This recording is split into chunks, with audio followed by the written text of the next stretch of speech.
brought to you by Silver Pumps and Motors. Top quality और consistent performance के लिए सिर्फ सिल्वर पंप्स नाम याद रखना. లీకులు చిట్చాట్లు తప్ప ఏడాదిన్నరలో ప్రజలకి సీఎం చేసిందేమీ లేదంటున్నారు కేటీఆర్. ప్రజాప్రభుత్వంలో అన్ని వర్గాలు బాగుపడుతుంటే కేసీఆర్ కుటుంబం కడుపులో విషం నింపుకుంటోందని సీఎం రేవంత్ రెడ్డి కౌంటర్ ఇచ్చారు. ఏం తప్పు చూపెట్టినావు? 20 నెలల్లో ఏం పీకినావు? ఎంతసేపు లీకులు. అప్పట్లో అదో సినిమాలో ఆయన గ్రీకు వీరుడు అనేవాళ్ళు, ఈయన లీకు వీరుడు.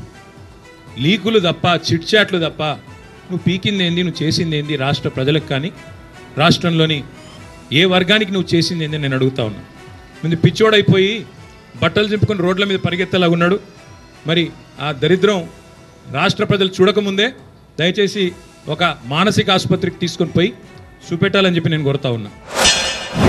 ఇవాళ అక్కలని అందరినీ కూడా ఈరోజు చైతన్యవంతులను చేసి వాళ్ళ పిల్లల్ని చదివించుకునేటట్టు చేసి ఇవాళ మనం ఒక దిశగా వెళ్తుంటే చంద్రశేఖరరావు కుటుంబానికి దుఃఖం వచ్చింది, ఆరోగ్యం పాడైంది, దావకాండ్లో పోయి షేరీకి అవుతుంది. నేనేం చేస్తానే?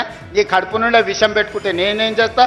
డాక్టర్లు కోసి తీసి విషం తీసి బయట వేస్తారు. నీ కడుపులో విషం నింపుకుంటే ఏం చేస్తారు? దావకానికి పోతే కోసి బయట వేస్తారు. ఇలా కడుపు నిండా విషం పెట్టుకొని మా ఆడబిడ్డల అభ్యున్నతి మీద ఇవాళ దుఃఖం గురించి మాట్లాడుతారు.